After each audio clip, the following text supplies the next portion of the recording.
Why is a 2-decade-old Infiniti suddenly doubling in auction price, turning up in police impound lots, and, if the rumors are true, haunting the product planners in Yokohama right now? The G35 Coupe arrived in 2002 with a single mission: embarrass the BMW 3 Series for half the money. It succeeded, then spiraled into oil-burning scandals, street takeover headlines, and talk of a rebirth that could shake the sports sedan world all over again. Before you write it off as just another early 00s luxury leftover, buckle up. The G35 story is still shifting at Redline. Nissan's engineers had a chip on their shoulder after the 300ZX bowed out in 1996. They sketched a rear-drive FM platform that shoved the big VQ35DE V6 behind the front axle, balanced the weight 53/47, and shared bones with the 350Z. Motor Trend crowned the very first G35 Coupe Best Luxury Performance Car, while Car and Driver slipped it onto the 10 Best list. 0 to 60 sprints in the mid-5-second range, a 6-speed manual, and $5,000 under a base 330 Ci? Instantly, tuner forums lit up with quarter-mile brag sheets. 14-second passes came bone stock, and exhaust clips popped up on pre-YouTube message boards. The car's shape, wide fenders, high-waist beltline, double-arch roof, looked Italian enough that rumors claimed Pininfarina did the first sketches. Not true, but the myth fit the mood. Nissan had just given America an affordable Grand Touring missile. But as the revs climbed, an invisible clock started ticking. Infiniti refreshed the headlights, bumped the rev-up engine to a claimed 298 horsepower, and, crucially, loosened factory stability control enough for controlled slides. Grassroots drifters pounced. By 2007, Chris Forsberg was hurling VK-swapped GS in Formula Drift, proving the chassis could hang with S-chassis legends. When YouTube's algorithm started feeding millions of late-night viewers shaky handheld videos titled $3,000 G35 goes full send, resale values reacted. Blown airbag salvage titles that once sat at $1,500 shot to $6,000, a phenomenon owners dubbed the drift tax. But keyboard fame came at a price. The same VQ that howled to 7,000 revolutions per minute was quietly developing a reputation for drinking oil like an 80s two-stroke. The fuse was lit, and the forums were about to explode. The 2005 to 2006 rev-up's lighter piston rings shaved rotating mass, but they also let oil sneak past under high vacuum. Owners reported topping off 2 quarts every 1,000 miles. Nissan issued technical service bulletins but stopped short of a full recall. Lawsuit chatter bubbled, yet never reached certification. Meanwhile, an aging Takata airbag recall resurfaced in 2024 with a fresh, do not drive, blast from NHTSA. Though targeted mostly at Sentra, Pathfinder, and QX4, the headline splashed Nissan/Infiniti in bold letters and spooked casual shoppers all over again. Used car dealers quietly lowballed G-cars with open airbag VIN flags, even if the specific part was never installed in a G35 at all. Reliability myths piled up faster than facts. Some engines truly starved. Many simply needed religious oil checks. The line between cautionary tale and urban legend blurred, and that's exactly when the next storm hit. Cheap power, rear-wheel drive, and TikTok clout turned the G35 into the unofficial mascot of illegal sideshows. LAPD press conferences started name-dropping Infinitis seized after downtown infernos, and ABC, 7 cameras rolled as a stolen G-Sedan plowed through a row of parked cars fleeing a South LA takeover in October 2024.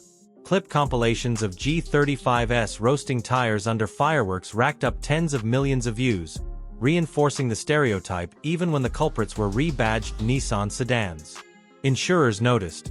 In 2023, a single California carrier logged more catalytic converter theft claims on VQ-powered vehicles than any other engine family. Owners with spotless records suddenly faced performance risk surcharges. Enthusiasts worried that one of the last affordable RWD manuals might get legislated or priced out of existence. But every cycle of bad press seems to trigger nostalgia, and the rumor mill roared back to life in 2023.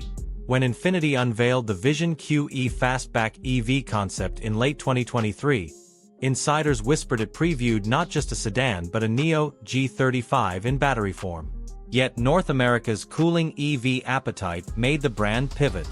In August 2025, automotive news sources leaked plans for a rear-drive Q50 reboot packing the Nissan Z's twin-turbo VR30, a 6-speed manual, and as much as 450 horsepower. An opportunity to connect back to the roots of the brand, said Infiniti America's VP Tiago Castro.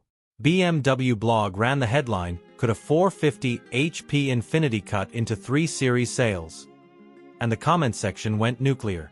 Motor Trend piled on days later. A sports sedan aiming to channel G35 vibes is penciled in for 2027 production. The internet did what it does.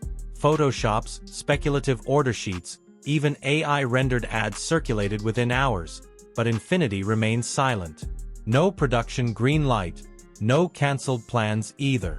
The chatter is deafening, and the stakes are personal for thousands of loyal G owners. Because if a factory-fresh spiritual successor really drops, how will the community reconcile 2 decades of glory and grief? So, let's say the G35's hot and cold legacy hasn't scared you off and you're hunting for one right now. Rule 1. Ignore mileage. Focus on maintenance. A 160k mile car with oil analysis paperwork beats a 60k mile garage queen, whose dipstick never moved. Rule 2. Check the steering rack boots, tear there, and you're eating a $900 rack plus labor.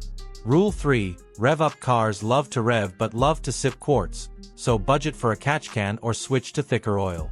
Finally, scan the dash for the red airbag light. If it flashes, factor in the wait time for replacement parts.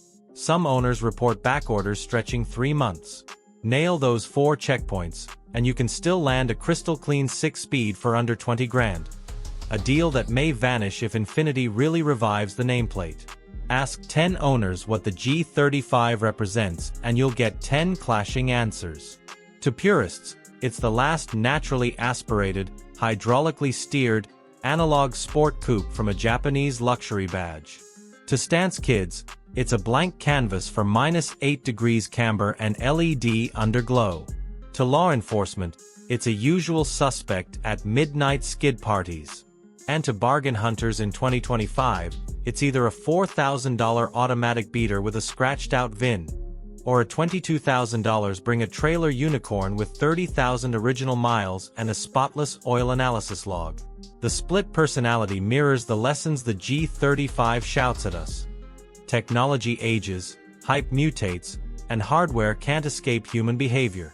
A great chassis can be a showroom hero, a criminal accomplice, or both, depending on whose right foot is bolted to the firewall. The Infiniti G35 began as a precision instrument aimed at Munich royalty, veered into cult classic status, survived reliability rumors, and drifted straight into modern controversy. Now, as Infiniti flirts with reconnecting to its renegade past, one question hovers over every forum thread and group chat. If the brand resurrects the spirit of the G35, will enthusiasts remember the glory or the chaos first? Whatever happens, one thing is certain. This coupe, and the legends wrapped around it, refuse to stay parked. The next chapter may drop at an auto show press day or a back alley takeover. Either way, the red line is calling.